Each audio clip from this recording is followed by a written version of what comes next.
Fam, what's up? We are back with another episode of the VeeFam sessions. I am super stoked to have Mr. Tom TGer on the pod. One of the hottest names right now in the space. Tom, how are you, bud? I'm good. I don't know about all that, but I'm good. Thank you so much for having me. You're not the only one excited. I was happy you asked me. So much.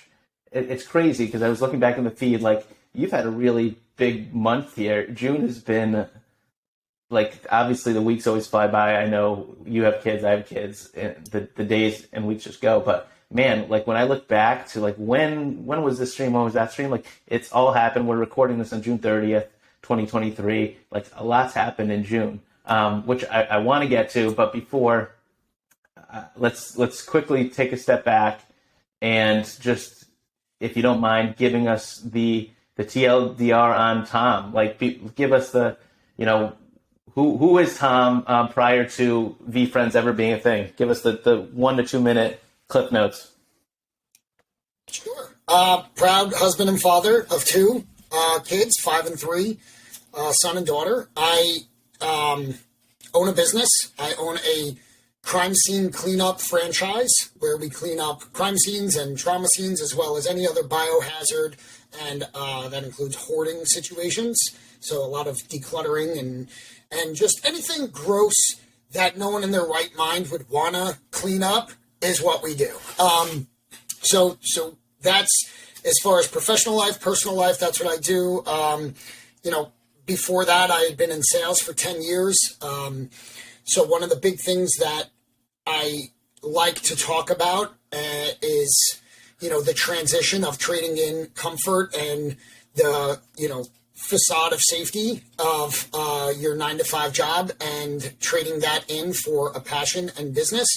5 years ago is when I made that transition from sitting in a cubicle and doing sales into owning a business. So that's something that I've always been interested in, and, is still something I have carried on today. So, I was in sales for 10 years, started off at the New York Jets when they were transitioning stadiums, and then worked in finance in New York City, then got recruited for a position down in Pennsylvania outside of Philly, and that's where I currently reside today still.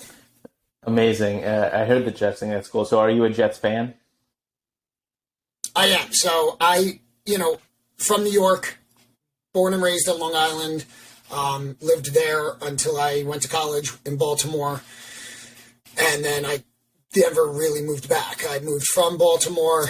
There was maybe a couple months there back at home, but then I got the job at the Jets because someone at the Jets went to Loyola College of Maryland, which is where I went, and there was a job posted for a couple hours, and my wonderful wife saw that posting, and so I quick ran and applied to it. So grew up, dad's a Jets fan, but also I'm surrounded by Giants fans. I'm not the guy that's like, Jets, down with the Giants. I actually, if they're not playing each other, I'll root for both teams. I know that sounds politically correct. It's not for that reason. I genuinely like them, but I'm definitely 100% more a Jets fan. Amazing. Yeah, I over the years became a Jets guy. Before I grew up in Connecticut, so it's Pats or Giants with a little bit of Jets in there and a little bit of Bills. But I did not. All my friends were Giants, Yankees. I was a Mets guy first, and I always rooted for the Jets, like Curtis Martin, the Pennington days. But it wasn't until I was a big Favre guy. And it wasn't until that happened where I was like, all right, you know what? I can't play this game anymore. Like, I need a hometown team. Like, I'm going with the Jets. So it's been a few years, but I've been struggling with them. Well, you definitely made the right decision. I know it doesn't seem that way if Pats versus Jets, but I think you made the right decision. And that was an exciting time when Favre joined. Oh, totally. And we're reliving it right now. Exactly. Yeah. I mean, not even just like the caliber of player, but also from Green Bay, which is funny. I worked there during the 2 AFC championship runs with the Sanchez years. those are the two. That So was that was it. I super mean, exciting. what more exciting of a run? I mean, Yeah. that was everything. I hope that I say that in 4 years, but hopefully that's not true. That Right. that was the pinnacle. Right. Real quick before we get into VeeFriends land, your current job is so unique. How did you fall into that? It's not every day you meet someone that does crime scene cleanups, hoarding situations. I'm very curious how you stumbled into that. Yeah. I was, like I mentioned, I got recruited to come down to rural, suburban Pennsylvania, outside Philly, to launch an inside sales department for a payroll company, which I think might be the most boring sentence ever said, that I'm a sales manager for a payroll company. But it was an opportunity. I'd been in sales for 10 years or 6 years at that time, and managing a sales team for 2. So when I got the opportunity to launch my own department for a company that didn't have any inside sales team, owner was kind of old school, didn't think you could do business over the phone. I knew I could. So started there with 2 people. We grew the team to about 25, ended up being the most successful single sales team. With the caveat, I won't take all that credit, obviously, but we covered 70% of the country. So once it became more accessible to all the areas that we didn't have offices across the country, it was not that difficult to obtain clients. So, but because it was going so well, they wanted to keep expanding and keep growing, and we added lead generation teams. So not to keep going deep into that, because I ended up leaving there after 4 years of building that team. My reward for doing so was being assigned a boss that didn't see eye to eye with, made some major changes, and to the point where I was not happy. And I'll leave it at that. So I just started thinking, what else do I do? I started looking for jobs elsewhere, and every job just seemed the same. I looked at the life or, work trajectory of a sales manager, and, no disrespect at all, but I saw like 56-year-olds sales managers doing the exact thing that I was doing at 28 years old. So I was just like, I don't want to be, hoping to get a minor increase in pay every year until I price myself out at 50, where they can cut me, hire a 28-year-old for half the salary, and then I'm a 50-something-year-old man who's not saved enough and ready for retirement, and now all I have is, mid-level management experience, and probably have to go back to being a salesperson, where you're on the phones or out in the field. And I just didn't like the way it looked. Plus, it really isn't that fun. I mean, I enjoy the people I work with, but I didn't want that. I've always had aspirations of doing my own thing. And with my 10 years of sales experience, I was like, I think I can sell anything as long as I believe in it and have conviction in it. So I started just looking up existing businesses. I had a wife, have a wife, but at the time, I was 30 years old at the time, was married, owned a house, and my wife was pregnant with our first kid.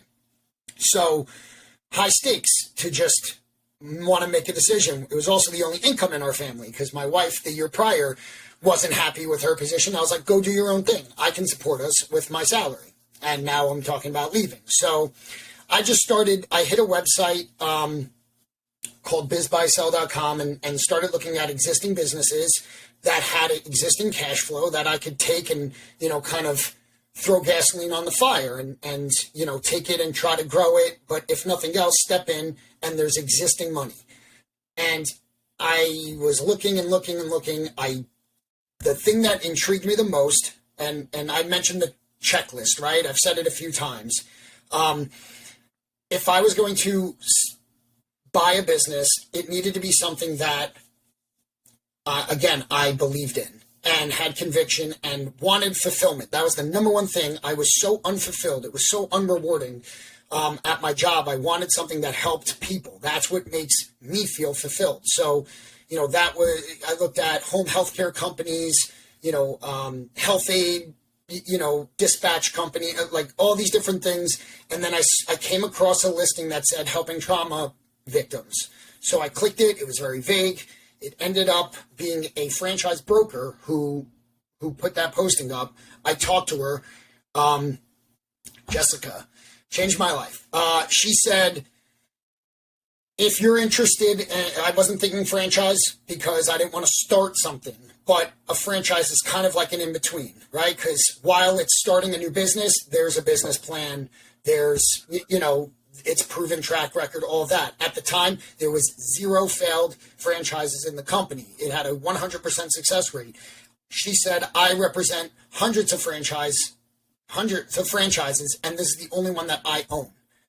And I was like, wow, that's a powerful statement. So she goes, but it's not for the faint of heart. So now I'm someone who has barely used power tools. I didn't know this industry existed. I asked other people to go kill spiders for me. And yet it intrigued me so much. And I didn't want a knee-jerk reaction into something, a major decision. So I kept looking for maybe another 2 weeks for something else, and everything was just colorless. I couldn't stop thinking about it. And, when they said crime and trauma scene cleaning, I'm like, that's got a cool factor. It checked all the boxes, right? It was fulfilling because it helped people.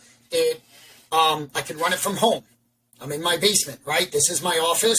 I can run it from home, flexible. I run the schedule, low overhead, high margins. It's not a high volume business.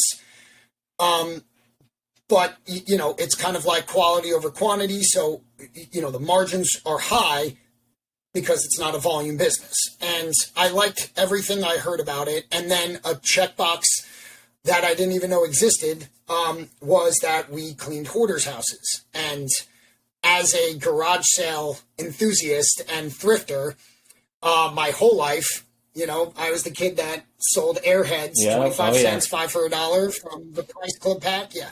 And I sold fishing lures a lot on the school bus on the way to school.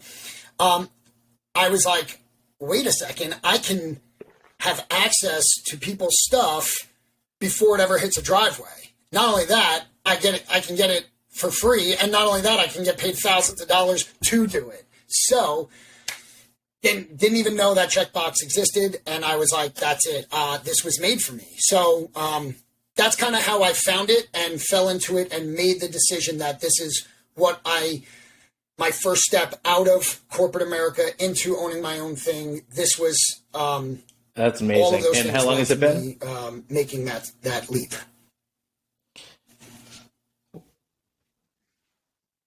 It'll be 5 years, August 2nd, that I had my first job and my AdWords went live. Technically, I've owned it for over 5 years because I went through training in June of 2018 and committed to buying Amazing. it. Well, congratulations, because that's a long time. But we launched. That's a real long time in business world, and I mean, there's so many layers to that. You have the foresight to look ahead and play out the chess moves of where you are going to be financially, emotionally, whatever, if you stuck with the status quo, and then just taking from someone that has taken that leap, and I'm still really finding my because there's a lot of similarities, not only on the home front, but just the aspirations to build something, to have something. It's not easy when you have mouths to feed. It's a lot easier when you're 25, and whatever it is like. So you said it perfectly. Stakes are high. You're right. Yeah, no doubt. And yeah, but you know what? That pressure, that pressure, I think, drives me rather than consumes me. Sure, there's plenty of times where I'm like, what did I do? This was a mistake. Everyone's going to go through that, especially when it's your livelihood. It's the only income in your, there's plenty of days you lose a big job and it's like, oh no, what am I going to do this month? And it's streaky. There were some months I feel like I should go buy a boat. So and then there are months where I'm I can't imagine that there's a lot of competition for what you're doing. Are they calling you? Are you I don't want to say an ambulance chaser. Do you need to have your ear to the streets and jump on opportunities? Sure. So yeah, no, that's a really good question. There is competition. Now there's very few direct competitors. I am not a restoration company that does like fire and floods, but those types of companies do biohazard. But it's not what they want. I network to them. I look at them as an opportunity to actually market to, which I think is not something a lot of people do who own the business that I have. They look at them as competitors and keep my distance and try to like look at them. First of all, I never really look at competitors.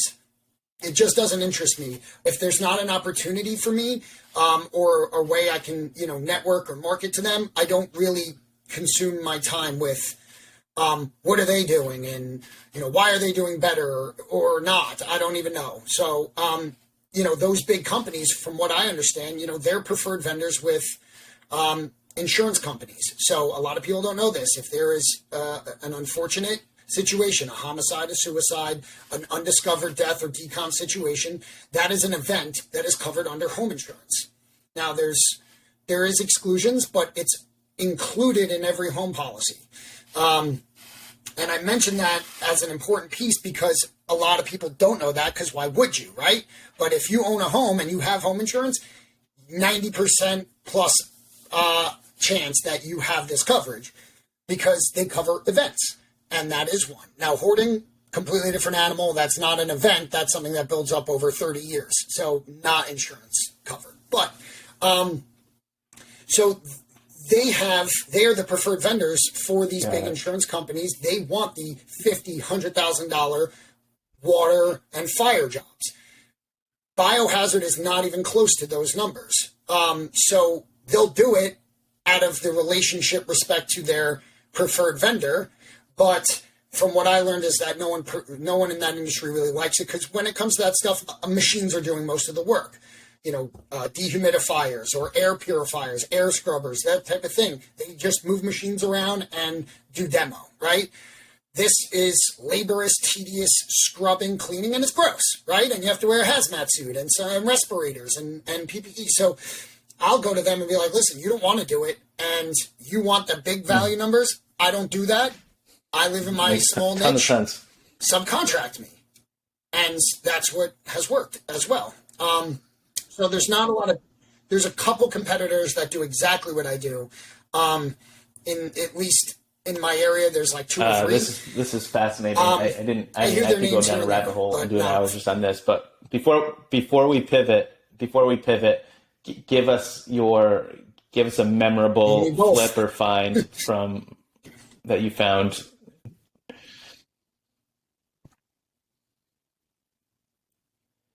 Oh, yeah, no problem. So the very first hoarding job I did, I'll give you two. The very first hoarding job, three actually.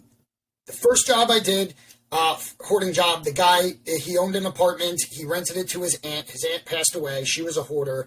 He goes, listen, I literally don't care what's in here. I want it all gone. I'm selling this place. Like, pull up the carpets, get rid of everything. He was like, keep what you want. I always get permission. I have to say that because I don't want anyone to think that I'm taking someone's stuff, hiding it.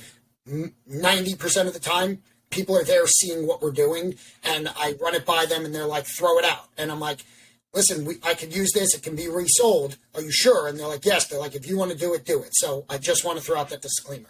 Anyway, he didn't want to see anything. He goes, keep what you want. I don't care. Throw it all out. There was a bunch of stuff that was resellable. I probably took like 500 dolls because she had a doll collection. I ended up selling for, $500-600. That was my first flip from anything. But the best thing I found in there was a mint on card, full set of Mego 1977 Star Trek dolls. They were 4 out of the 6 set weren't hole punched. Unfortunately, the 2 that were Spock and Kirk. So unfortunately, the 2 most valuable ones were, but it still sold for like $1,000. So that was exciting. The biggest one was I did a house that had a lot of toys, and I saw boxes in the basement, cobweb, spider-infested basement, and there was bins with like Thundercats written on it, He-Man, Ninja Turtles, right? And that's me. I love that stuff. So I'm super excited. Also, plushes galore that were protected. So, Disney, any IP, I'm like, take them, right? They didn't want anything in the basement. There was a box that was unmarked that had a toy in it that was about this size. I don't know if people are going to be able to see this video, but it's about, I would say, bread box or whatever the thing. So it was, it looked older, 80s, 90s, early 90s, and you push the tail in. It looked like a little alligator. You push the tail in, the mouth opened, and a tongue came rolling out. And that was it. But it was in good condition. I was almost like, what is this, right? Because it wasn't in one of the IP boxes that I saw. And just how I do it on the scene, I don't want to take all day because I could spend and you're suited up, right? Like you're in all your gear. Google Lensing and eBay sold listings. See what's working. Just throw it in the truck. We'll look at it later. And I'm like a kid on Christmas morning when I'm doing it. I'm giddy. I want to do that, but the job needs to get done. I'm going through all the things. He-Man bin's probably worth like $600. Ninja Turtles is a couple $100. The Thundercats is another $500, plus a ton of video games, which is one of my favorite things. It's the easiest thing to flip, media mail, all of that. It's great. I looked this up and I didn't know what it was. So Google Lens, will identify it. It's called the Tungosaurus and is actually a Thundercats character. Recent comps have sold. There was none listed and only one in the recent sold for $3,600. Ours was in better condition. So we listed it for like $4,000. We got an offer within an hour for like $3,750 and sold it. And that was my favorite flip. And I don't know, flip implies that you buy it and then flip it. This is, I don't know what to call it, but that was my favorite one. And then the last one I'll mention is I get a lot of like QVC HSN addicts that just order. I have a storage unit filled to the brim of sealed boxes. I don't even know what's in half of them because they're in cardboard boxes. I haven't opened them. It's all gadgets. Nothing is high value, but the sheer volume of it has given me an opportunity to collab with another VeeFriend. Shout out to Floss Boys, to Floss. He lives about 45 minutes from me. He's out there flipping. I love that guy. And I saw him mug life flipping, so I hit him up. I'm like, you are close to me. Do you want to collab on this? I'll give you free inventory. You list it, ship it. Oh, I love that. All of that. He has we created a bank account, created an eBay page. Oh, that's amazing. And that's my juices. But to be able to hunt like that, but be getting paid to do it, like that's all time. That's right. Yeah, I love, networking with other flippers. If I see someone flipping, I'll DM them and be like, hey, let's chat. And I actually can't believe I didn't even say it. My biggest flip is not the Tungosaurus. One of the hoarder houses that I did was clearing it out. I mean, it's not a cheap service. This one was going to be about $15,000 to clear out this house, right? Very, very bad shape. And the person who lived there was in the hospital, couldn't come back to the house, had no money. The siblings were stepping up to pay for it. And then I said, how about this? Don't pay me a check for $15,000. I had to partner with someone. I was like, we'll write you a check and buy the house. With the stuff in it, I'll pull out anything you want to keep still so that you can keep it. Leave the stuff in there. We'll just deduct that $15,000 off the buy price of the value of the house. And they were like, done, because we were going to sell it anyway. And then through a friend of mine that I collabed with on that, who is a house flipper, he did all the arranged all the renovations, the new roof, the landscape, everything, and then we flipped that house. That's gold. Amazing. So, well, that makes me so happy to hear that you found it. Something that checks so many boxes. Fantastic. P.S. And I'll probably talk to you more at length off the record, but I bounce around from niche to niche, but I really caught the VHS bug, specifically sealed. So keep me in mind if you ever see any of that because I'd love to play. Yeah, sealed. I do get that. Yeah, I have a sealed Blade Runner. I have sealed Disney, which didn't go. I thought, I know Disney VHSs were wildly oversaturated and they're not worth much, but I thought sealed ones might. But not really. Like a Peter Pan, Fantasia, like they're grading them now. Maybe. So I mean that's like $100 caused VHS but I have a real stir up. But anyway, so speaking of all this flipping trash talk, when was the first time you heard the name Gary Vee? I heard of him for way before I started my business, but I did not follow him, and I didn't follow him heavily until after I made the decision to buy my own business. I wish I was deep in his content earlier. I probably would have made that leap earlier. And I told him that at the bowling event. I was like, I found him I actually started digging in because of Trash Talk, because of the flipping garage sale stuff. That's what caught my eye, because that's what the algorithm was showing me. And then I saw Trash Talk, and then it just kind of, rabbit holed from there, and I've never let go. So, I completely missed Wine Library TV days and all that. That was completely unknown to me. So, that I would say it was probably 2018, 2019.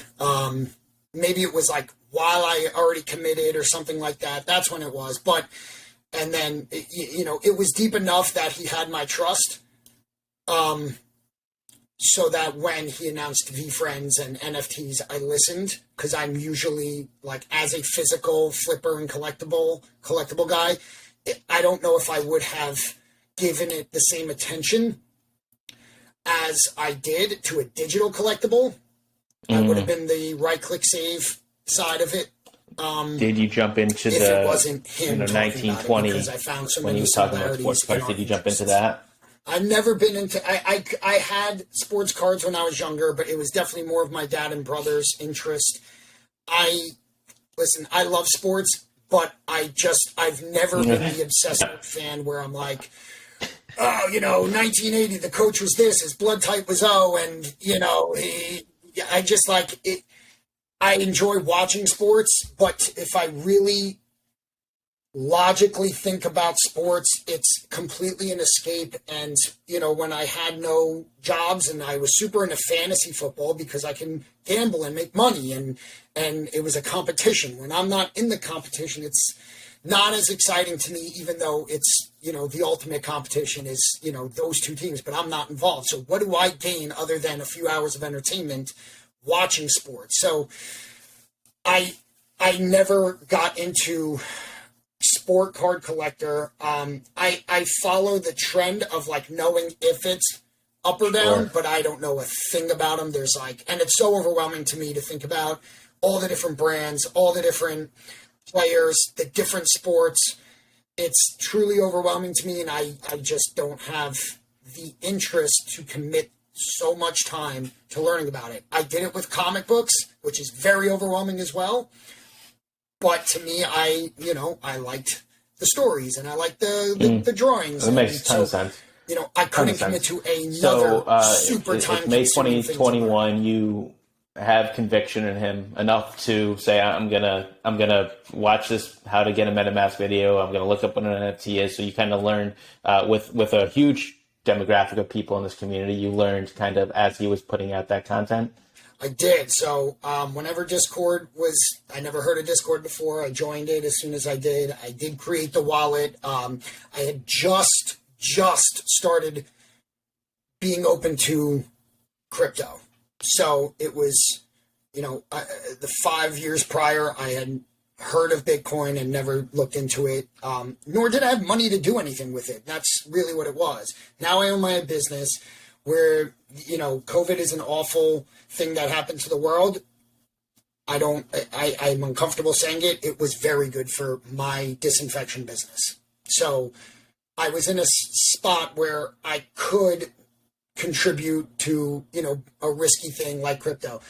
To immediately go right into NFT, it still took me, I did have conviction in Gary enough to build a MetaMask, buy ETH, and be ready, and I still didn't mint. I know. I was a let me see how it goes person. I watched the Dutch auction. I watched all of these ones go to the floor of the Dutch auction and sit there for a day, overnight, and then it sold out. And I'm like, okay, it sold out. That's great, but it still all went down.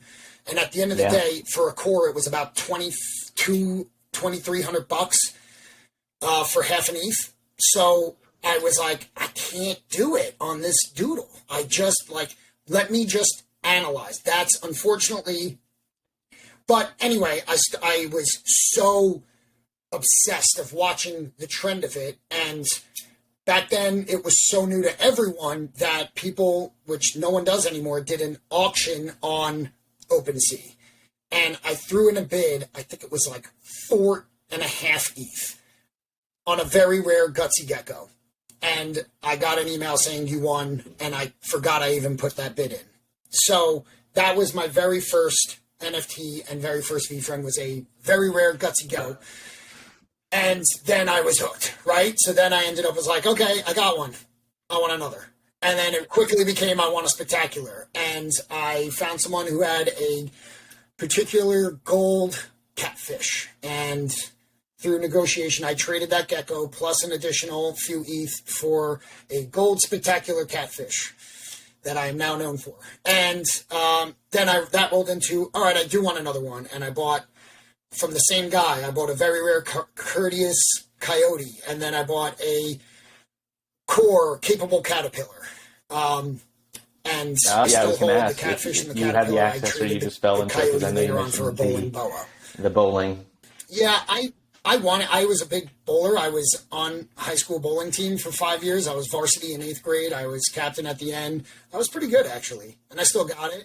Just that night at the bowling event, that party bowling, I don't want to get into excuses. I don't want to hear Corso after this, so I will leave it there. But it wasn't pretty. When Corso beats a legit bowling pro who was there, it's not right conditions. Anyway, yeah. That's fantastic. Yeah, Chelsea bowled in high school too. She's people who know what they're doing couldn't get it going on those lanes. Go ahead. So you obviously you drank the juice and you're into the collecting. What was your taste in the community? Were you popping into Discord all the time? Were you joining the spaces? Were you doing all of that? So early on, it was the Clubhouse phase. I did get the invite, and I went in, and I never participated in one. I would listen. I was in Discord. I was a lurker. I was never a social media person. I was never a put myself out there person. I was always in the shadows, watching, observing, but never, ever. I would chat here and there, but, only if I wanted to find something out. I had a question. Talked to Big Dave about a hardware wallet, got my ledger, that type of thing. But it was never like, ask me anything, I'm here to help. It just had the business that, I was doing 6-7 disinfection jobs a day, every day, for like a year and a half. So I couldn't do that. But, if I was walking from downstairs to upstairs, I was on my phone looking at it. Every second I was obsessively looking, just because it was moving so fast, and I didn't want to miss. August 2021, Gary goes on stream pretty much all day, QVC style, selling the shit out of what we now know as the 12.5 book. Mm-hmm. He didn't put it out there in black and white, but he pretty much said there's going to be something good attached to this. Did you partake in book games? Did you? 196 still there. I was in. I mean, I had already. Yeah, at that point I bought the catfish, I think, for 9 ETH, and I had an offer a month and a half later. I screenshot it for 32.5, which was 125 grand at the time. I was like, what am I risking here? It's a slam dunk. Now, obviously, things are different now, but I still have conviction. I don't look at the floor price. I don't know what it is right now for spec, or I'm like done buying, although I would be interested in buying. I'm done thinking about Did you score selling anything? Did you get any of the specials? No. The best thing I got was like maybe one neon, which is like, okay, which is good, which was good. It's the second highest rare, but nothing like massive. The first couple days of book games, I had so much fun sniping stuff off the floor. You know, I got like an emerald off the floor and flipped it right away for like, 0.2, like it was all micro transactions, but there's no fees. So just keep going. I circulated. I bought, 196 books was, 16 tokens. I bought and flipped. I basically sold all the ones that were, to me, in that early stage, what I thought was floor tokens. And then was buying anything I could, sniping as much as I could on high end to hold. And I think I ended up getting like 25 when all said and done. I brought the count up to about 25, which is a lot to some, absolutely nothing to others. But to me, I was like, that's heavy enough in it for me that I'm like, I'm good to chill. And I want to see what happens with the exchange. I wanted to see what happens with, how it plays out. And I still absolutely love it. I don't watch it as much either because I'm on this card trend. But, I loved it when it first came out. 23 heavy for me because that was probably like 5 branded books. It's not chump change.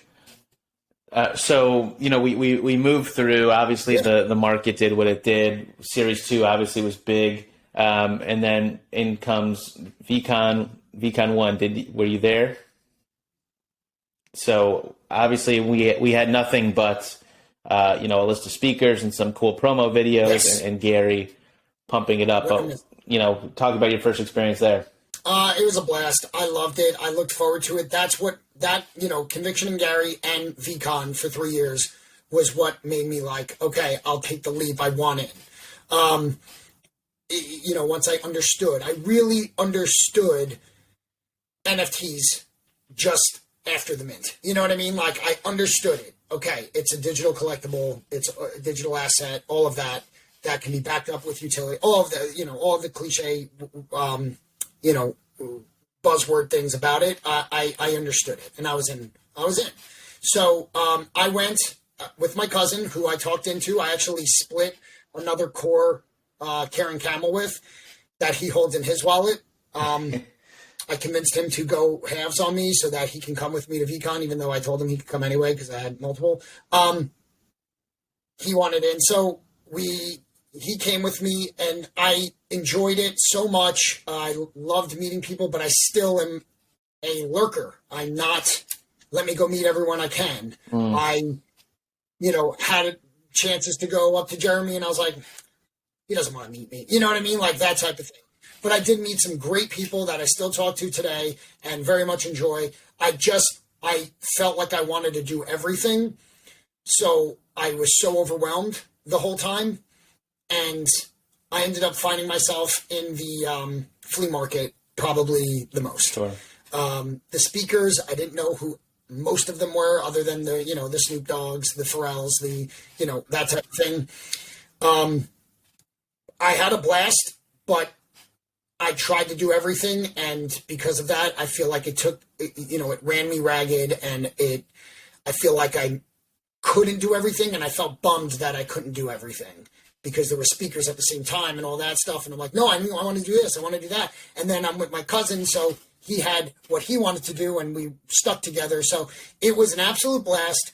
I loved every second of it. However, I can say for certainty, I had a significantly better time this year at VCon because I knew what I wanted to do.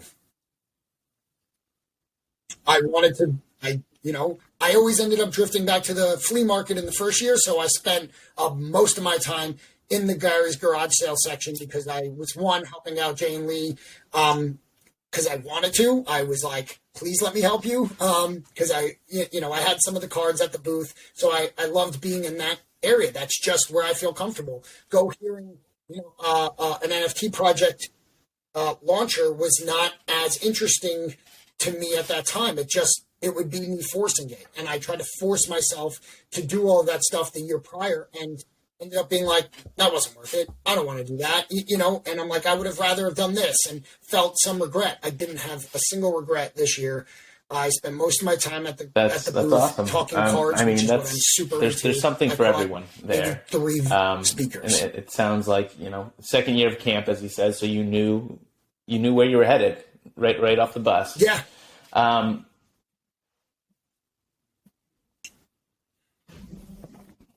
Yeah. I started streaming a little bit before then, so I was like, had a little bit of like, I'm a card guy.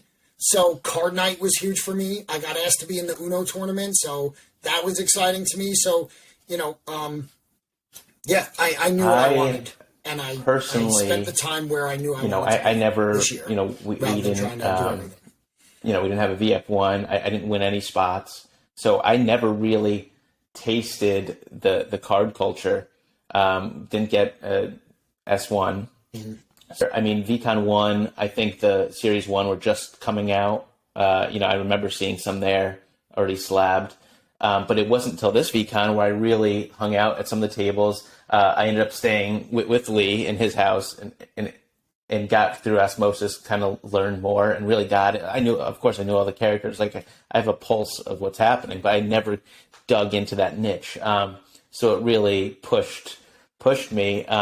And then in comes these streams and, Cardboard Summer. But before we really go there, when did you, because you said, you weren't into sports cards necessarily, but you are into comics and collectibles. When did you latch on to either the Series 1 or the Series 2 culture of this IP? Yeah, I tried hard, which I thought I tried hard to get one of the Series 1 boxes. I put a bid in, like they ended up selling for $2,150. I had, my top bid was like $1,900, and I put 2 bids at that, so that if it goes for that much, I would get 2 boxes. That's what I thought I was reaching, right? And I was like, but I think it's going to be something. And so I didn't get any at the auction. But I love collectibles, like little, I always was someone who collected, the comics, the comic art, original art. So, it's the sports part of it that I wasn't into, but cards itself, I was, I did do the Pokemon when I was a kid, and it was when it was new and accessible and not overwhelming. I stopped that in the childhood phase as well, and now it's completely overwhelming. I don't know that IP, the card world at all of that, or Yu-Gi-Oh or Magic, that all passed me by. But I was so Series 1, because they were expensive, I ended up buying a few on eBay early on, loose ones, but I ended up buying a sealed box. I still have it from someone who sold it to me. I got an insane price on it. It was very close to the mint price, well, the auction price. This was a long time ago, so it wasn't even close to Cardboard Summer. When V2 came out, I think I got 5 spots from the book game selection, and then I got 3 from the VF1s that I owned. And then I got 2 of the new characters. So I think I ended up getting 9 or 10 boxes total of the cards. And I knew, I was thinking about selling them, but I'm like, this is just too much fun. And when they're free, I'm just like, let's open them. And I had a blast. I went on Jeremy's stream to open a box, and that was the very first time I ever went on camera doing anything. And I had so much fun.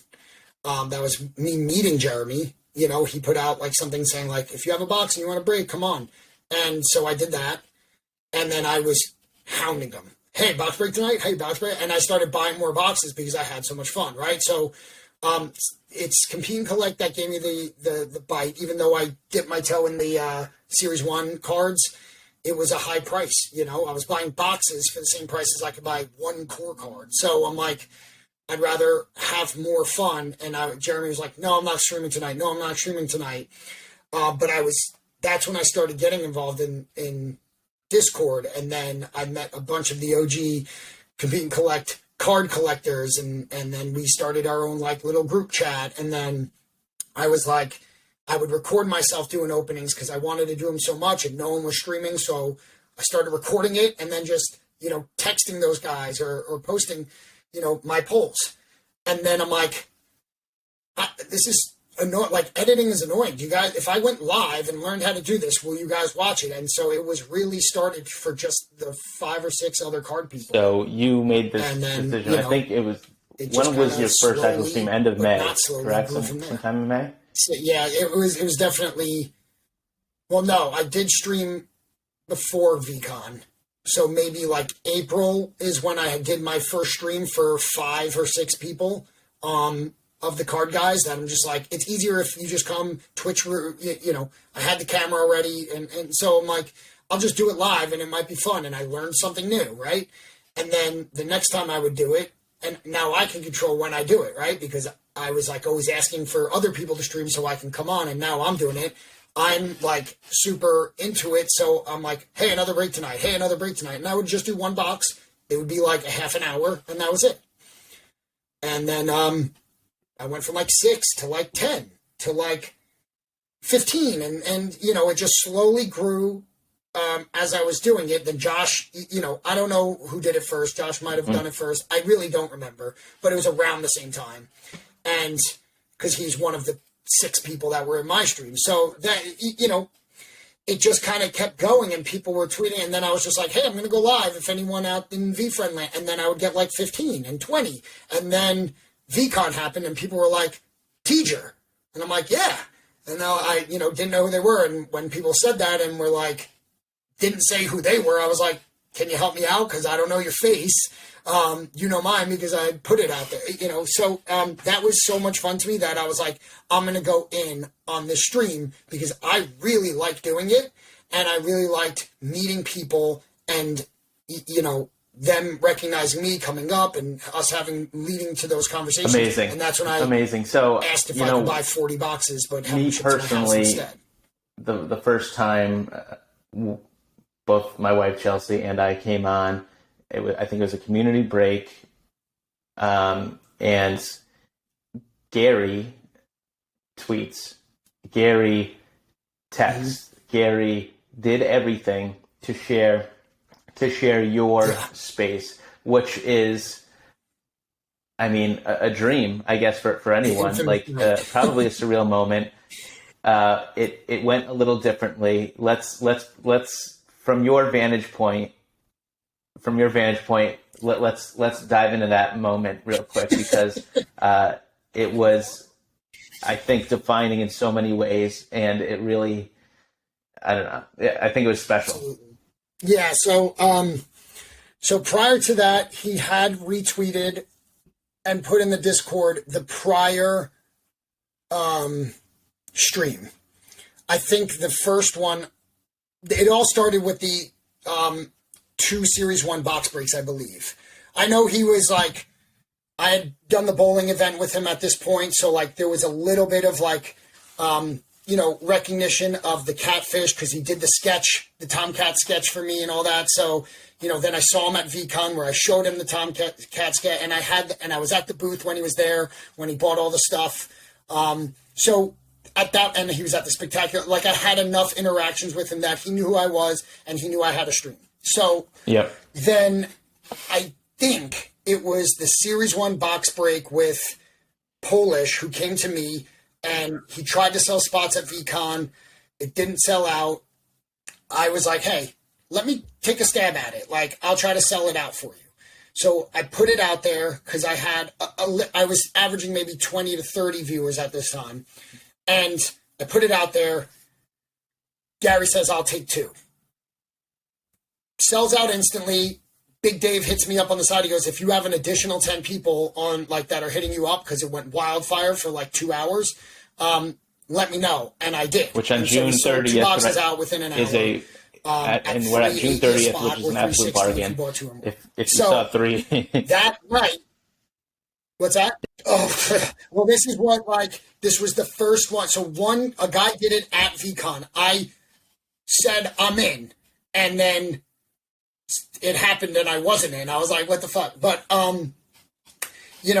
so that's where I kind of came up. But like, I was like, let's do the randomized spots, because the one at VCon was you sell the 10 spots, all cards would be revealed, and then the randomizer gave a draft order, and then so all the cards were visible, and whoever had spot number 1 would pick a card that they wanted the most. So if you were 10th, you got last choice, whatever scraps were left over. I was like, I don't like that. Let's stretch it out. If it's going to be on stream, let's make a couple layers of suspense. So we'll do the spots, but that's the card you get in that spot. So, I came up with that with Polish, and we like ran through, and Dave, we like ran through how it's going to work. It's the first time I did marbles on. So because Gary was involved, he retweeted it. And that was when he videoed himself watching me on his big screen in his office with all the VeeFriend, with Rips and Andy and all the VeeFriends guys.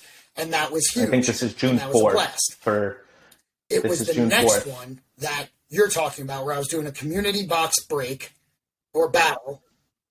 June 4th? Okay. So June 4th. So I already had like the retweet goes to 300 viewers, drops off immediately when people see that he's not on it, that type of thing. Because that's what happens. He puts it out. He doesn't say, I'm on here or I am not on here. So people all click and think they're going to see him. They see my ugly face and they're like, I'm out. Right. So I'm in the middle. So I'm streaming. Right. And Chelsea bought the very first spot of a community box battle, which was a new concept. I came out. I magically, allegedly got this battle mat from VCon. Don't know how it got here. Definitely didn't make the trip back with me in my pocket from VCon into my hotel, it didn't happen. So, she was the first one to buy, and then someone else bought the other side. And I was like creating the rules, thinking about how do I do it. And so the retweet happens. Well, that already happened last time. He's not involved in tonight, so I just think he's supporting, right? I see the viewer count going up, and then someone goes, he's in the chat. And I was like, no, he's not. And then the text, the Discord, the retweet, and I see it go to 700 people. Oh yeah. In here. And I'm like, in the middle of going over the rules though, right? So I got you and Chelsea looking at me. I got Tim, VectorBot Tim, who just pulled a one. So I'm sorry for that. I know who it is. I just can't think of it right now because there's. I think she went against Carl. I know Carl, and it's I don't know. Joe Animal, I think, was the second battle of the night. But anyway, so okay, so I'm in the middle of explaining these rules, and that's when he jumps in the chat, and it goes wild, and I got all these people looking at me, right? My phone's blowing up with texts. My Twitter's blowing up with DMs. My Discord's blowing up with DMs. And then the chat, if you've ever streamed and been on it, it'll only show you a certain amount of comments, like the recent comment. They're fucking flying. I can't see it, right? And I'm still in the middle of these rules that I'm trying to get right because you guys spent money on boxes. It's the first time I sold boxes on stream either. So I'm like, I got to deliver for you guys. So I'm trying to minimize dead air and all of this stuff. It's not interesting to watch me read comments and in quiet, right? So it's a lot of stimulation happening. And from the first moment he said, I want you to give the history. I didn't know I don't want to read my texts on stream. I don't want to read DMs on stream. So I didn't know that he was asking to give a history of cards. He actually said, if you want to learn the history of cards, come in here. That was like the text, or I think something like that. And then he comes in the chat and just says it, but I don't see that comment. I didn't even believe that he was in here, and they're flying. So I'm like, okay. And then, so I'm like, I'm just going to continue because I just think like he promoted it, and I'm going through the battle. I'm halfway through the rules. So let me continue the rule. I think. And then I catch some of the things, or someone said, or Lee called me, right? That is like, yeah, that was another thing. I had calls going on, and I'm like putting it on. I'm trying to be funny, but also like I have no idea what's going on. He was asking me to do a history lesson. I didn't see that until like 10 minutes after the first one. So from the first to 10 minutes, to where I actually understood the assignment, there was 10 minutes where everyone was just calling me a fucking idiot. You know, you're failing, you're fumbling, you're whatever. So in the moment, I'm like, okay, all right. And then Lee calling, like, actually really did help. So shout out to Lee, because it kind of like reset.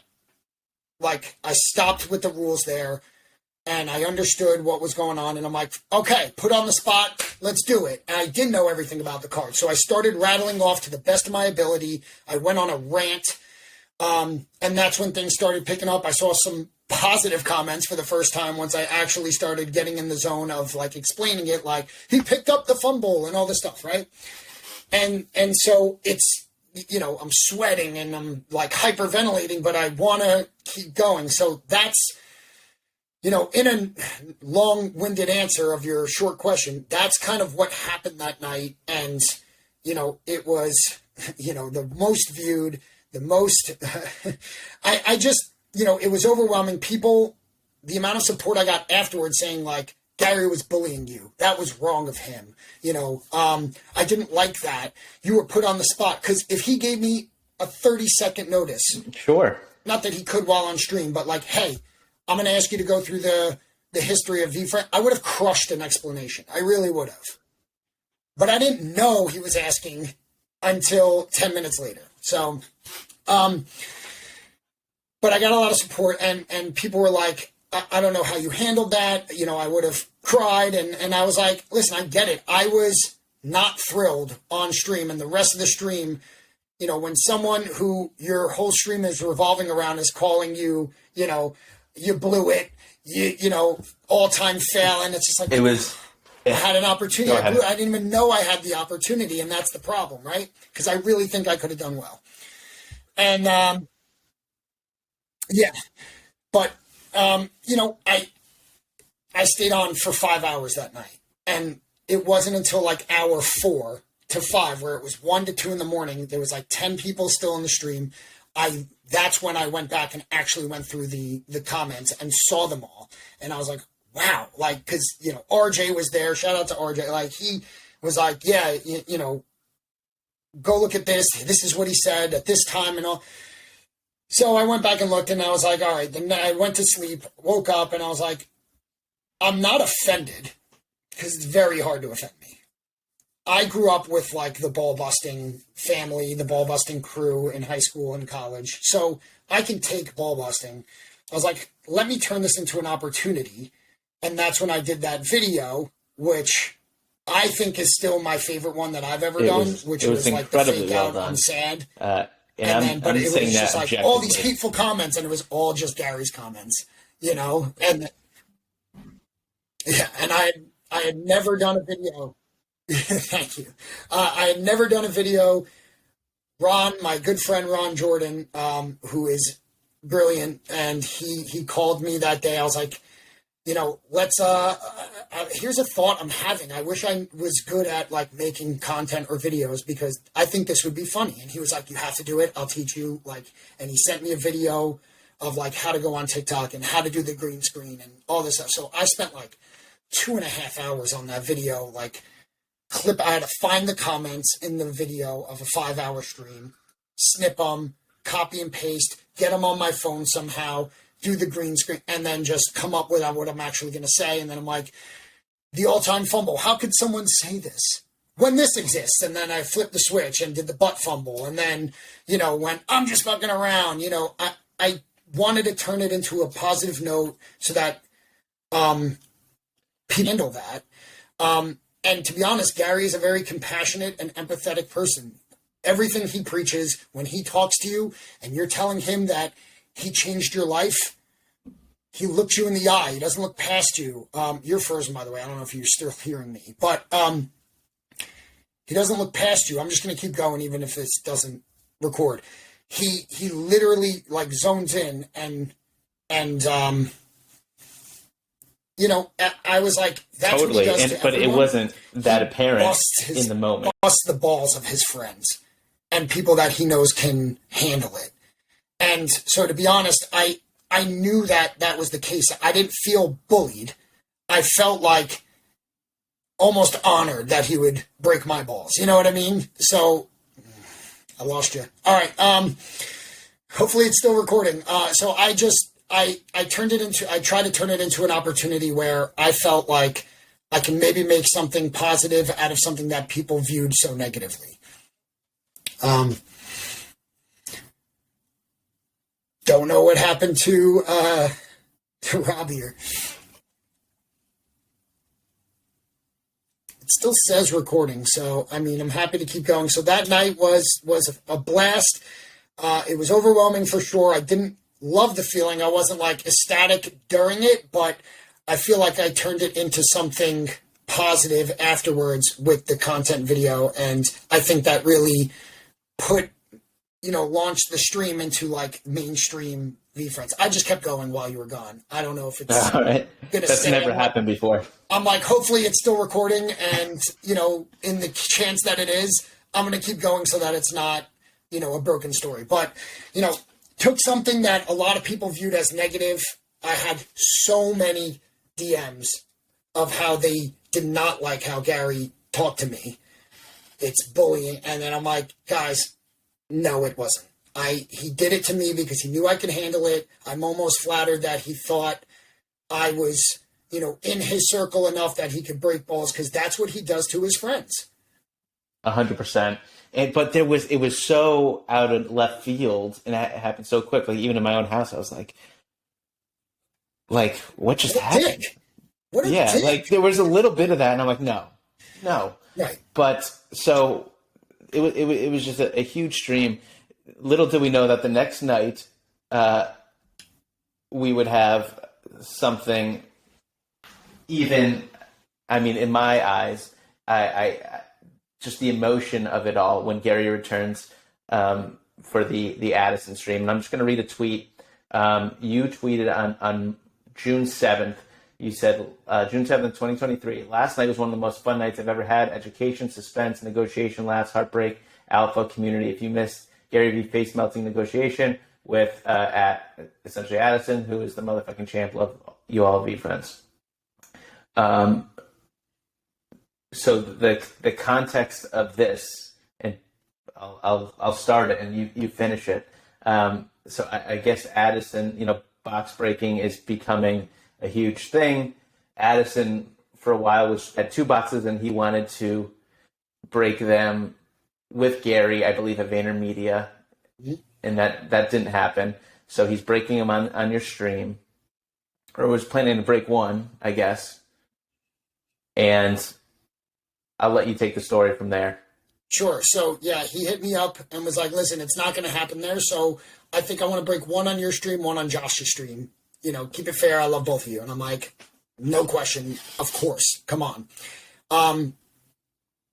So I was excited for that because it wasn't a box spot break. It was just him going to be opening it up. By the way, I will say, Gary, this is like, again, anyone who knows or follows him, yes, if you just saw that out of context, he was being a dick. No question. But I put out that video. He clearly didn't watch it. I wish he did, because I think he would have found it funny.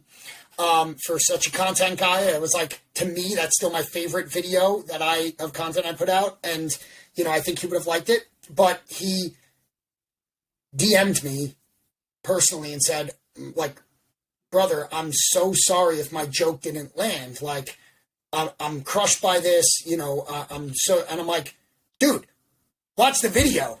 I gave it right back to you, like, butt from on it. He was like, thank you, God. I'm so happy. Great job. Like, all of that. So, and then he did, like, put it out, a comment under it saying sorry as well. So I felt the genuine response was that he was sad when he thought he offended me, especially thinking, that I could handle it, and then thinking that I couldn't. And I was like, dude, please watch the video. I know Rip saw it, and he even said it was like, this is an all-time video, which is the play on the all-time fumble. So hopefully it made its way to him so that he knows exactly what happened. But okay, back to Addison. So he wanted to break it. He had 2. He put in bids on 2 on eBay, both accepted. He did not expect that. So he was with 2. He's like, screw it, I'm going to keep them both. And he was trying to turn it into an opportunity. he's opening the box. Gary's in the chat again because he's on a flight. And so he's talking, and, you know, it's just, you know, Gary at this point doesn't know that he has a second box. So he's opening it. It's not the best box. So it was like a little bit of like a letdown. We hoped for a huge thing. And Gary's like, open the second one. And he goes, no, I'm going to save it for Josh. And he goes, do it right now. And I'm just sitting back loving it, right? Because they're two going back and forth. And then he goes, I'll buy it from you right now. You open it and then just send me the cards. You know, he said you can even come to Vayner to give me the cards personally. To me, like, that's what you've been wanting to do, right? So then he goes, how much? And he says, $5,500. And I'm like, dude, at the time, like right now, that's market. Like at the time, they were going for mid-4s. So this was like $1,000, and he bought them for under $4, like maybe $39.50 or something like that. So this is like a $1,500 instant profit. He still gets to open them, and then he gets to go to VaynerMedia to bring it, right? So I'm like, everyone gives me shit because they say I talked him out of selling it. I wanted to see him play it out. I think the first thing I said, I've never rewatched the video, but I'm like, that's a really good price, just so you know. He was adamant. He's like, no, I'm not doing it. Gary ups it to $57.50, right? I'm like, holy shit, dude. Like, but if he's going to go up, $250 isn't going to make a break. If you want $6,000, ask for it. He'll probably do it. That's what I get clipped for, right? And so he says it, and Gary goes, if you say 6, I'm going to $5,600. I don't know if he didn't see it or was like, I'm going to hold strong. He tried to out Gary, and you can't. So he said 6. It went to 56. And I'm like, that's when I'm like, dude, like, it seems like this is going to be the trend now. Don't, you know? And then Gary started going in on him, right? Like, don't mess this up, or don't fumble it. If you need to go, by the way, I have time, so I'm happy to keep Oh, no, I'm just kind of reliving it. But I do have to say, if you're listening to this now, you have to go back to, and I'll find the clip too, and I'll put it in the links. It was such an interaction.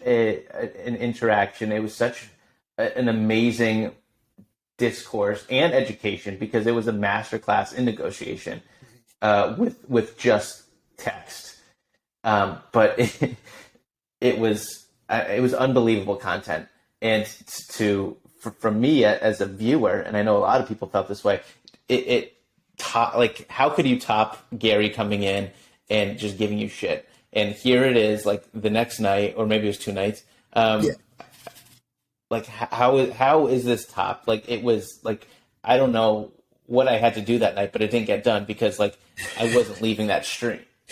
Yes. It was like, forget the cards. Like, this is entertainment at its finest. It was so much fun. And I'm sitting back and I'm like, this is too much money for me to, like, try to sway anything, right? But then I jumped in when it was like the deal was gone. Because then once he went down to, like, low 5s, Addison's like, oh, 55. And I told him, like, he's going lower and hoping you'll just go, fine. He'll go to 51 and you're going to be like, fine, I'll do it for 55 when you could add 57. And he knows he got you then. So then he does say it and he goes, no, that's ancient history. We're done. And if you don't take 51. And if you're Addison in that, you're like, all you're thinking about is, I had $650 extra. And now I'm at 51. Instead of, I'm still up $1,200, you're thinking about what you could have had 3 minutes prior. So he's now, okay, 5,500, I'll do it. And Gary's like, nope, 51. And he's like, listen, 5,300, I don't remember the whole back and forth. And he just kept going down. And then Gary was at 49 or 4,500. And I go, Addison, you know what the best thing to do right now is to open that box, pull some fucking heat, and just shove it in Gary's face. Fist it. And I was drunk at this point, right? Because I'm having a blast. And that's when I said, like, just fist him with the good card that I'm sorry if this is like family program, but shove it up his ass, all this stuff, right? And that's where Gary puts, fist me, please. That's like my favorite comment. People clipped it. and so this guy, like, I guess I kind of convinced him to open his box, right? So sorry, Josh, because that was a V1 box, but you know what? He's gotten about 10 in my absence, so I don't feel bad anymore. But he opens it, and the only way the night goes better is if he pulled something extravagant to actually been like, this is now worth more than what you offered me at the top. And unfortunately, it was another, like, mediocre box. And that just gave Gary more ammo to just be like, I'm so glad I didn't buy this, like, shit box, shit character. He's shitting on his own project's cards. It was amazing. Knife. And I think, in my eyes, a couple things happened here. Well, first of all, the fumble helmet went from you passed it to Addison as the biggest fumbler. That was me seizing an opportunity. the second, for people paying attention, it was like, okay, like, he came in, he shit on Tom, like, he has this kind of persona that we kind of coined in the chat as, like, Twitch Gary. Like, this is just who he's going to be in this card world on this platform. Which is amazing, and I think me and many other people are here for it, and I know it matches your energy too, because even like when he came back that second night, you were giving it right back to him, like your old homies. So it just made for amazing entertainment, great dynamic, and kind of like an escape from everything other, you know, the kindness and positivity, and just kind of like that. Like, there's nothing wrong with that. That's why we're all here in many ways, but. To have this cool just outlet where we can experience that side of him and other people was phenomenal. So amazing stream. And I think I pulled in another quote with Durav. I don't know if I'm butchering it. My boy. Drew said, if you missed the stream, you missed out on the best night ever. Had everything a masterclass on negotiation, trash talk, and everything in between. I died. And there was another epic box break after that. Like, it went on for hours and hours. Rips comes on. So, you know, throughout the days, you're totally building momentum. You know, Rips is coming on. Andy's coming on. They put you in the first ever segment of Behind the PFP on the official Veefriends site. June 9th, Andy Kranak tweets out, shout out to TGer for being the first ever Veefriends community member to be featured on Behind that PFP. Excited to build this out further. So, like, right away, you're like just one of those voices, one of those people that now has a microphone, and you're one of the faces of this torpedo of attention and entertainment and fun on this cardboard summer. Like, were you able to? And you were like almost going on every night at this point. If it wasn't you, it was Josh. Mm-hmm. Are you internalizing this, or are you just having fun with everyone else? Like, where are you mentally while all this is happening? So I'm just having fun, right? Like, the streams, I never thought it would be. I mean, that to date still is my favorite. I've had fire, like, cards pulled and had awesome guests and all, but as far as like fun, because of what happened prior, and this time I'm cool as a cute. Like, the video did really well, of, you know, the negative comment video. Still, it's probably my most viral tweet is that video. And then, you know, I was happy to be able to have that banter because it wasn't at me, and I seized that opportunity to pass that fumble mantle on. I jumped all over that, but then I'm like, Gary's like, fine, I'm out of here. I'm like, fuck him, Addison. Like, go ahead, Gary, your flight is descending. Put your tray table up. Get out of here. We don't want you here anymore. You know, like, just an opportunity to, like, give it back. And I think I don't know this because it's not like we talk, but I think he loved it. You know, like, just knowing his personality, I think he appreciates it. So, yeah, I mean, I was honored to ask. I was on a hoarding job when I got the DM, which was Thursday, the day before the Behind the PFP thing. They said, hey, we're doing this new segment. If you get us this information in the next, like, 2 hours, we'll put you on for tomorrow. And I'm like, okay. So I, like, filled out the form that they sent me, got it done. You know, I was at a hoarding job. And then, yeah, I mean, you know, I do it because it's fun. I like, it giving me energy. It's made me more creative than I ever have been in my entire life. You know, I've always been like, oh, if I did this, if I was someone who made videos, this would be funny content. Because I have that bone when I'm with people that I'm comfortable with. I can make jokes, rib, and like come up with funny things and all that. But I'm not let me film this and put it on because I, maybe self-conscious or don't think I'm interesting and then, get the negative comment. But, at this point the cards were the entertainment. That was always the thought. It's not me. I'll just try to be funny with people now that I'm comfortable with. So I do it just because it's fun. It was never like, what can I turn this into? I have a business that I want to eventually pitch. People have said, like, how are you going to monetize it? I'm like, I never ask for subs, right? I'll tell people what they give and how they do it, but a subscription I don't ask people to do it, but people are doing it because they're awesome and it's a fun time. So I'm just like, to use Gary's terms of jab, jab, jab, right hook, which I just read, by the way, for the first time while in Aruba. I'm still in the jab phase because I'm just doing it because it's fun. That's really it. My wife sees it. I mean, I sleep a lot less. I'm way more busy, but like while I'm driving, I'll come up with the idea. Like yesterday when I did the Ben Kine, I with the glasses and the tattoo sleeve, I had that idea yesterday morning, 2 days ago morning, and I was like, I need to get this overnighted from Amazon now. And it came in at like 5 p.m. and I threw that together in like 45 minutes. So, I've never been more creative before or done thinking. I've never made videos before. So it's really pushed me to be a better, learner and student. So yeah, I mean, it was an honor, and I just enjoy. I love that people are having fun with it because I'm having fun with it. So if people are enjoying it, I will keep doing it. Yes. And on June 11th, you tweeted, seeing the view count of the last few streams has me floored. I had no idea it would be watched this much till today.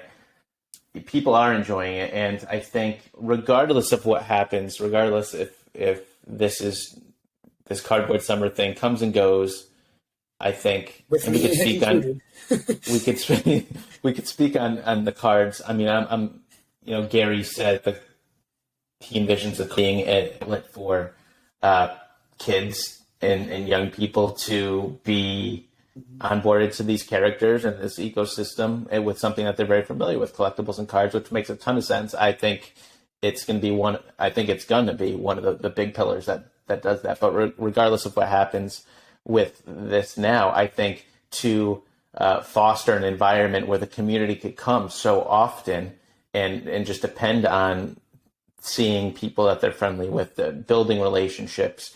It's such a comforting thing, and you're doing things like having different guests on now and hearing different stories, whether it's in businesses, like you had Joe on and sharing her business recently. So like it's very, very like heartwarming to see and very exciting to see that anything that stems from this community. So it's just funny what the cards have done. So the other thing I want to say is your rivalry. Speaking of content, your quote unquote rivalry with the Brave Bison, Josh Courage, that has been super fun. And I think of it as like a Leno Letterman thing. You guys are very different. You have very different personalities, very different way of executing, and you just feed into that. I would just love for you to speak on your rivalry. Yeah, Josh is my stream brother, man. We talk every day. We've already texted today. We come up with ideas. Sometimes we let each other know we're going to, do something. We always talk about coordination because what we don't want to do, at least for now, until if ever our streams can support by themselves, and not, because like we don't want to split the crew, right? So even Christian, like his awesome 30 box break, we never want to step on each other's toes and maybe prohibit anyone's, growth.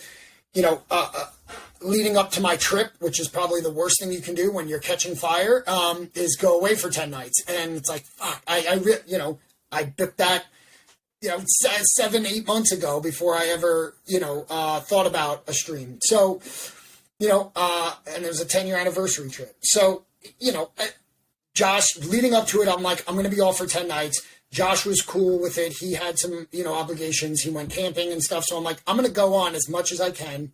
And then Friday, and we did some things together. Friday was the 4 Series 1 box break with Ross and Rips, and Josh was the co-host. We did Cohen's break together. That started off that week prior on the Sunday where we both were co-hosting on Cohen's stream. So, we both kind of got our FaceTime out there.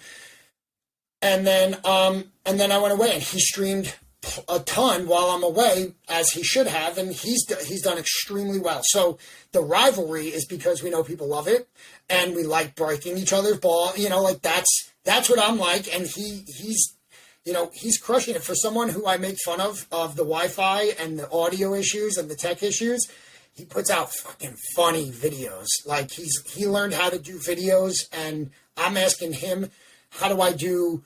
What program do you use to, like, he does his health and fitness content now, which I love. I think it's great. And it has, like, the words come up. And I'm like, what do you use for that? Because, that's a good one. Because not everyone wants to click and listen to the video. They want to see, if they can read it, they won't have to. So he'll tell me that. Then he was like, earlier on, before he made Twitch affiliate, I had made it like a week or two prior. He's like, how do I get an emoji on? And I'm like, here, do this, the Rips one. Like, I found that picture and I sent it to him. I'm like, this would be hilarious as an emoji. You should do that. And he was like, done. Because I had done Corso. I didn't want to do like sure. I love that employees. So anyway, it's so much fun. We challenge each other to get better, and I think we are. Like his last one of him like talking to himself with the hat on versus not the hat on about my tells in a box battle where like the one the hat is like, it's all random, right? And he goes, no. He looks it was hilarious, and I feed off of that, and then that's when I'm like, I'm gonna do a Rocky video because I had the idea of like, what do I do now? And luckily I had 2 battles coming up. And I can incorporate it for both and build hype. And I have ideas about what else I want to do for it. So,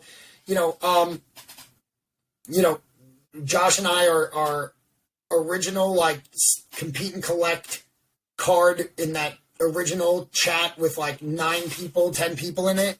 So we predate even the stream of, the streams to, so our friendship predates that. So it's not an actual rivalry, but we like to hype it up as one. I love it. Of course, I'm here for it. But it's just what you guys have created. And I know I just said a different version of this, but it's amazing to have, like, spaces are one thing, but spaces even so, you have conversation, people coming in and flooding and talking. There's still a lot of financial stress and variables that go into that, and people have their own baggage for whatever.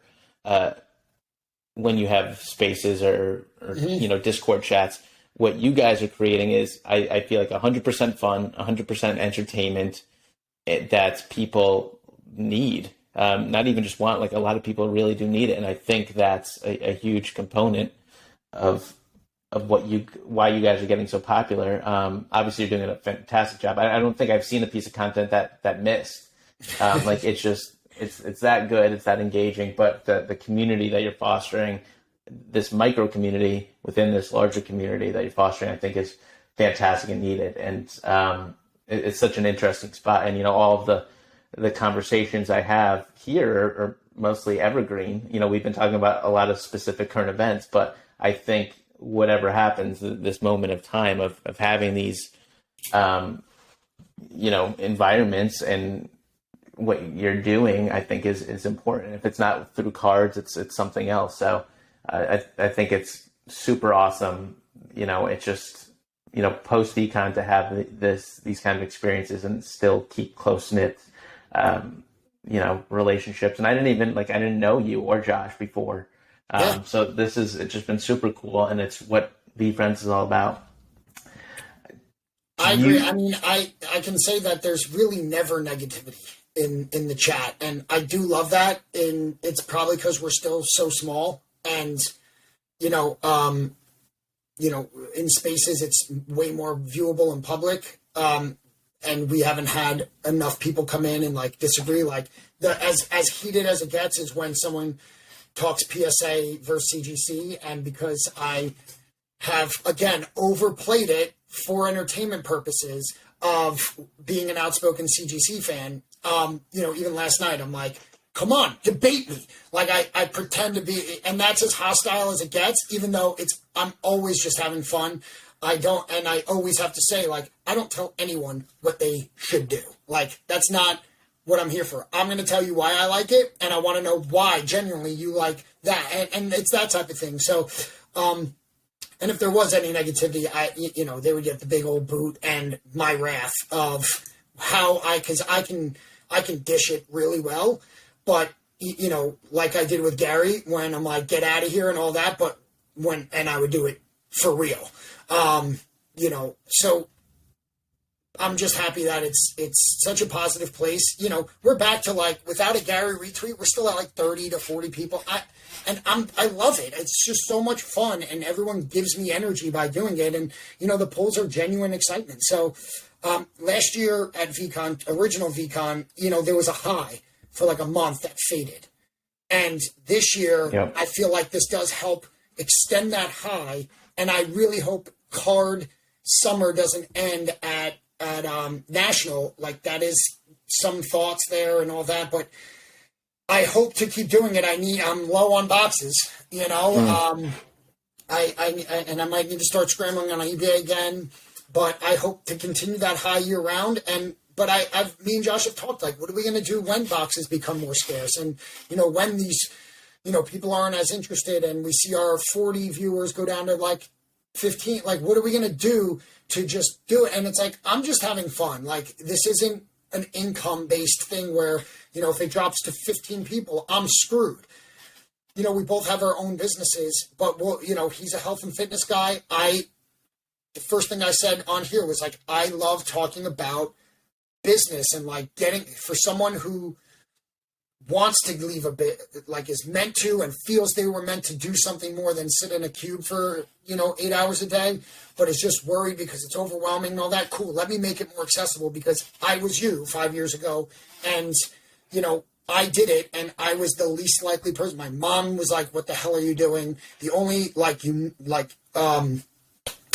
unanimous person that was like, you need to do this for yourself and for is my wife. Everyone else is like, what the hell? You have a comfortable, like, high-paying job. What are you doing? I'm like, but I'm miserable. So what good is it? And it was the best decision I made. So I want other people to feel like it's accessible. So that's, that's why I'm incorporating more conversations like with Joe and with Ron and Tim. And I wanted to do it. I was thinking I would do a podcast, and I enjoy streaming a lot more at this point, and I want to continue to do it. And like I said, if people continue to watch, I will do it for as long as people let me. I love that. It's not to really beat the horse of this late night talk show host thing, but like, you get into a rhythm of hearing someone's voice and getting that energy, and just becomes part of your routine. Like in my house, like when there wasn't a stream, it was like what are we gonna do? Like, what the fuck? Like Tom's not on. Josh isn't on. Like, how are we? We're just kind of lost. So I think on behalf of everyone, definitely keep it up. Couple more questions before we hit the last quick segment. There's so much generosity, as you said. It's 100% positivity, so much generosity, giveaways. Who is someone, and these people, they're all over the community, and they're usually the most humble, want to stay quiet about what they're doing. But who is someone that you think should be outed as a super generous person that should get some roses based on what you've seen? You've been interacting with a lot of people, both in the chat, on the streams, and behind. Like, who can you out right now? That is a very good question and a hard one because there's not just one. Right off the top of my head, and I'm gonna offend people, right? Because if I leave them off, but IJ Rob is now a considered close friend. AT, I think his name's Andrew Thomas, which is like terrible that I don't even know. But AT is like, I text with him, I text with Jay. Both of them are super generous. They're they're not as in the public. People know who they are. AT's been on the stream. He's done his own stream. I think he's going to start his own thing. Me and him have an idea that I think will be extremely great that I hope to do tonight after the big box break tonight. AT for sure. Jay, Dave. Big Dave is a very generous guy with his time. He's a big collector behind the scenes. He'll send me like card, mail day. He's great. But what is that? Early on, he like just volunteered. Now he's a mod, but he would like volunteer his time to talk, make sure people were safe with their ledgers and all that stuff. So it's become a meme where it's like, ask me about your hardware wallet guy, but what a generous guy he is. On the spot, those are the three that top of mind come.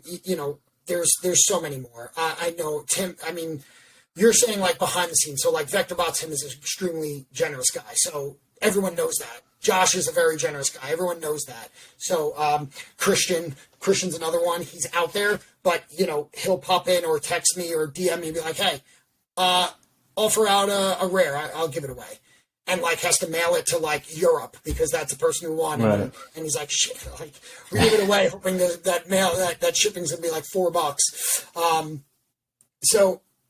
For sure, I'm forgetting a ton of people, but those are the ones that I interact with the most that I feel like deserve recognition that aren't on. I mean, like again, I gave a shout out to Lee. Lee is very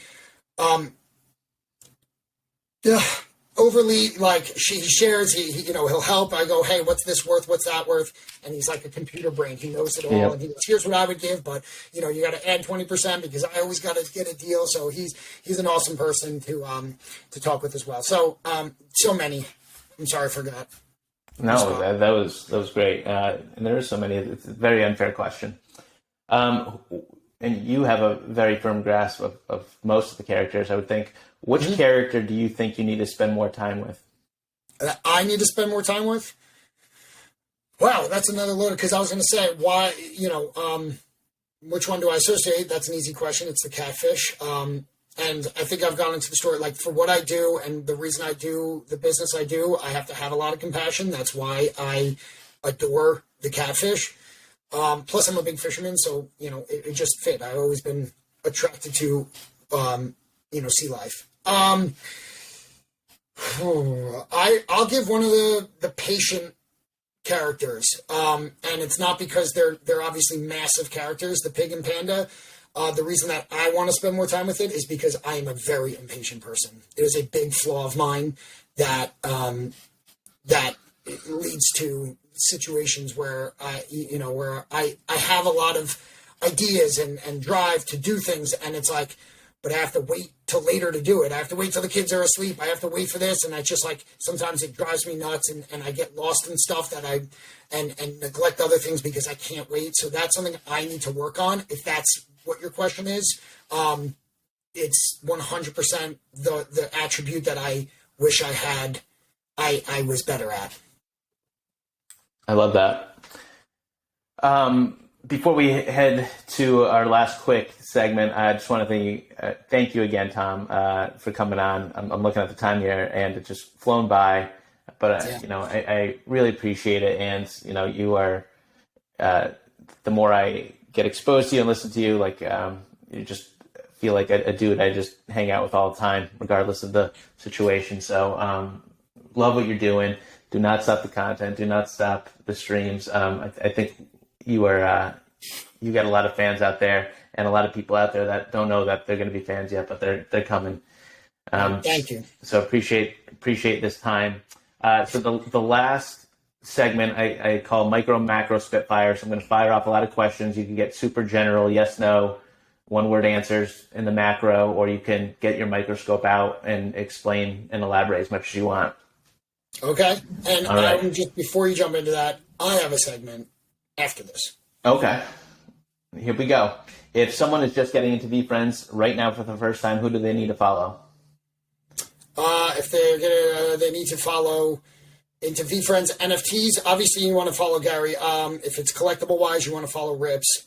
Andy's another good person. You want to follow, obviously, the official accounts. Jeremy was always the number one answer for everything. I think Jeremy's gap that he left, the hole he left behind. I know I'm supposed to go rapid fire, but this is a good question. The hole he has left has been filled by several people. And, Mohit is another very one. Actually, Mohit has his own Discord channel. He has a podcast that goes through everything. He's a great resource, and he's obviously a NFT VeeFriends whale. So he gives discounts, and he's a great guy. He also has a Telegram that you should join if you're interested in buying. Jeremy is still a great person to follow. Follow me. Follow Josh. Follow Rob. If a brand influencer person was out there and you found out that they were creating an NFT, creating a digital token, who would it be for you to drop everything you're doing and go and grab a whole bunch? That's tough. Okay. Because I've never been someone that would get starstruck or I am a big follower or whatever. So I don't have a very good answer. That it's going to sound so silly. So there's very few people that I would be starstruck to meet because it's just they're humans. Someone who's had a massive influence on me is it's really the Rocky character. So Stallone is a big.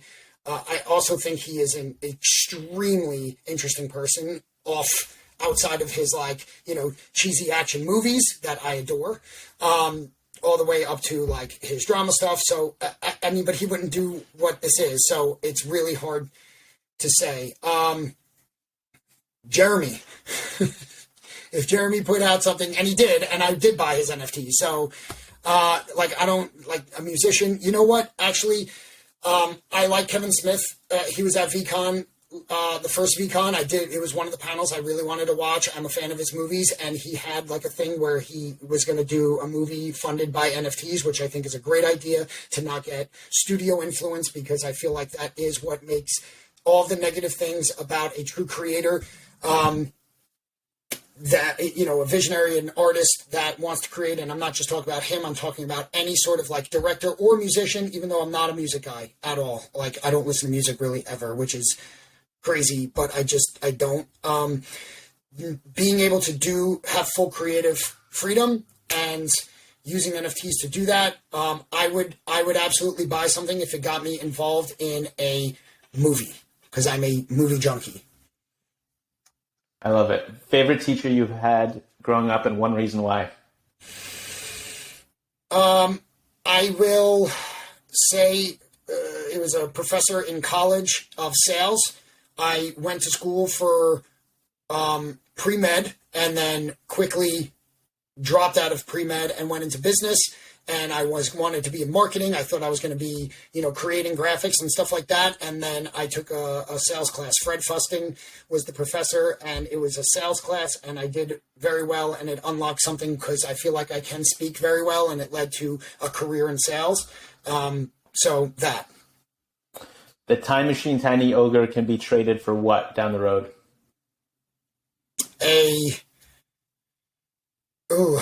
It's a new character NFT of some sort. An epic tier 1 character or a 1 of 1 tier 2 character? A series 1, say again, sorry. I was still going over the Tiny Ogre. I don't like my answer. Go ahead. Okay. We can go back. I was saying an epic tier 1 character card or a tier 2 1 of 1. Epic Series 1. Do you want to go back and retract your original answer? Well, I don't have a better one. I just don't like that I don't have an answer because I want to be able to say something. There was the thought you can't add new characters to Series 1, but the Time Machine does go back to the Series 1 mint date, and there's 15 Tiny Ogres, and there's 15 new characters, right? 15 new characters. Yep. So to me, there was always there is an original drawing of the 15 characters that aren't out there. They exist. There's been teases of them. It has something to do with that. It won't be an official part of the Series 1, but maybe you get the Series 1, the doodle as an NFT of that, and it's going to be maybe in a Veefriends mini drop, and you get a Series 1 style of the new characters of Series 2. That makes a ton of sense. It'd be interesting if it was its own small eruption and you had to get rid of your. I mean, that's probably what it would be. You'd have to burn your ogre. 100%. Yeah. That's what it's going to be. VCon 2024 will be in what city?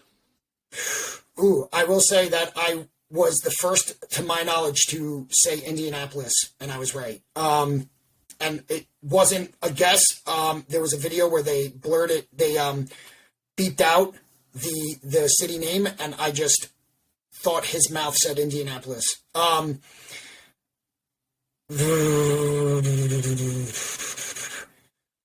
can tell you that I hope it's in Florida. But realistically, I think Midwest makes most sense. It's the middle of and if it goes international, I think it's just going to go to Canada, which I'm in support of, maybe Toronto. Catchiest song that you're most likely to be singing in the shower: Rare Robot, Take a Step Back, or Humble Hummingbird by Josh Courage. Oh, that's great. I was hoping you didn't say Hummingbird so that I could say Hummingbird as if it wasn't an option. I do find myself whistling it. That prick made a very catchy song. I wanted it to suck so bad and it didn't. I'm going to go Hummingbird. I don't know the words of the whole thing. I just whistle and do the last verse of humble hummingbird. I love it. I was recorded unknowingly. I saw. Singing. Yeah, I saw. I was outed. Gratitude Gorilla or Patient Pig?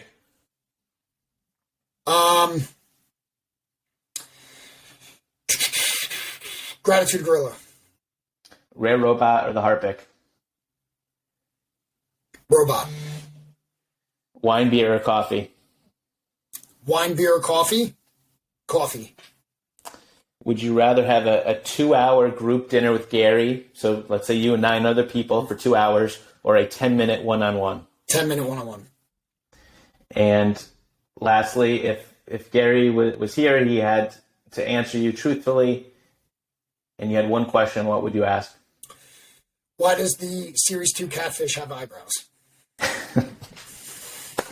I love it. Tom, you are a legend, and I'm so happy that it only took this long to jam and to get to know you, and hopefully this is the first long conversation of many. I appreciate you, brother. I appreciate you. I've said it before. You and Chelsea are two of my favorite new friends. You guys are awesome. I love how involved you guys have got. It feels like you came out of nowhere and are now just ingrained in my everyday when I see your posts and all that. So I'm so happy to have met you. I'm so glad you joined that night. I'm glad that were a part of my infamous night. If this is just a moment of time in my life, I will still be ecstatic at how much fun I am having this summer, and it will be a highlight of my life no matter what it turns into, whether it's something or nothing. So thank you for being a part of it. And then why aren't you opening your last box on my stream? Okay, before you answer that, you're wrong for any answer other than I will, because here's the thing: is it a cat box? I know it's not a cat box. It's not a cat box. It's pink. Not going to go up in value. I don't care that it's pink. I'll give you every pink box, empty one I have. What's the second one next to pink? The Phoenix. I mean, not next to the cat. Yeah. What's the second rare? It's the one with the Phoenix, the ape, and the fox, I think. Okay, and then Web3 and debut and all that shit. What's There's that? the fives. There's the fives with What's the most rare? The most rare after the cat is the Phoenix Ape one, I think. I'm not sure. But there's a tier with the fives. Isn't there, as far as rarity, the fives and what's the best that you could have out of the editions? The fives Lucky and the edition cat. It says the cat edition? Yeah, the black cat box is the rarest of all tiers. So there's pink, orange, and green in each. So green is the most common, pink is the most rare. But of each rarity color, the lucky edition black cat box. So the lucky edition. It's the only one I haven't opened. And that's why. Because that is something that could be something down the line. To me, every other one is the same.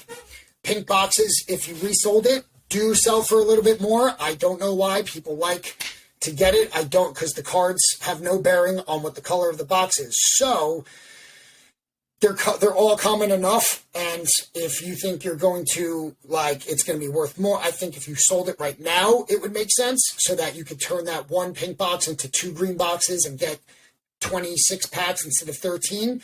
That would make sense. A long-term hold, if it's not a cat, I don't think it's worth it.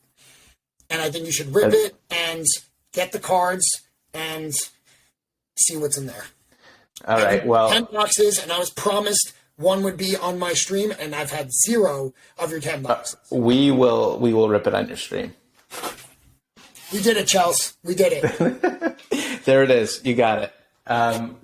You've given me 2 hours of your time. This is historical. This is the longest VeeFam sessions recorded one. Sorry. So no, this is fantastic. I could do this all day. You need a new shirt. You need a new shirt. I could do 4 hours just on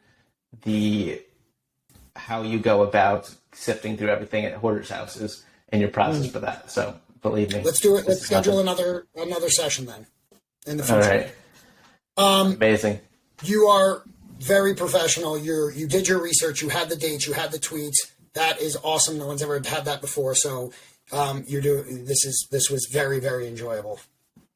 Of course. I'm happy to do it. This is super fun for me to document these moments in time and stories and people like yourself. So, till next time. Thank you guys for listening.